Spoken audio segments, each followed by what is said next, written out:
Il faut arrêter de se mentir à soi-même. C'est-à-dire que quand vous rentrez dans un projet civilisationnel qui n'est pas le vôtre, et que vous cherchez dans le cadre d'un projet civilisationnel qui vous est étranger, le développement, c'est que vous êtes devenu fou.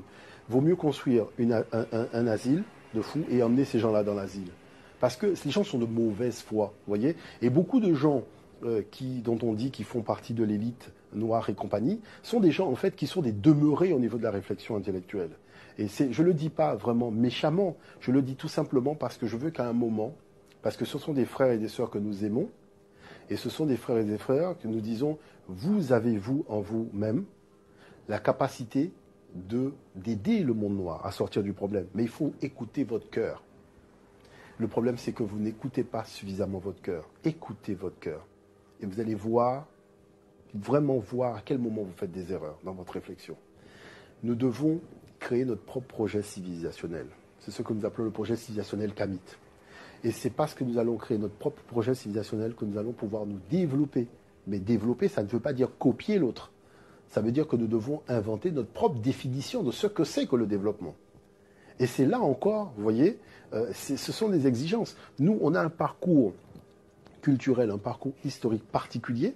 On a une vision de ce que c'est que le développement, puisque ce développement, on l'a déjà accompli à de multiples reprises dans l'histoire africaine, que ce soit durant la période antique, que ce soit durant la période de l'Afrique impériale.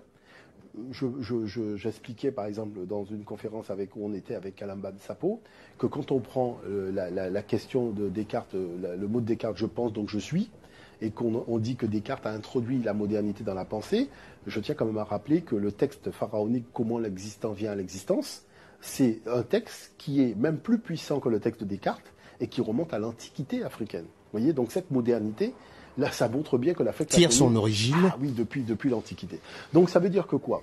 Ça veut dire que venir nous citer Descartes, alors que nos ancêtres ont élaboré des textes qui sont encore plus puissants que Descartes, quand il dit je viens à l'existence, donc j'existais, vous voyez, montre bien que en fait, on ne maîtrise pas ces humanités classiques africaines.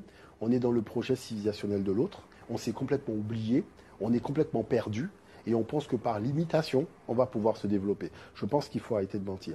C'est de la même chose aussi à propos de la fraternité. Je vois des frères, des sœurs qui se battent dans le projet républicain. Bon, je dis, à un moment, il faut quand même se réveiller. Je le dis tout simplement parce que moi, j'en faisais partie aussi il y a quelques années. Mais j'avais des garde-fous. Mes garde-fous, c'était Claude Lys de la Martinique, c'était Aimé Césaire, c'était le maire de Pointe-à-Pitre, M. Bangou, avec lequel je discutais, qui me disait, mais garde quand même les yeux ouverts. Parce que le problème fondamental, c'est quoi? Le problème fondamental, c'est que la République crée des ghettos.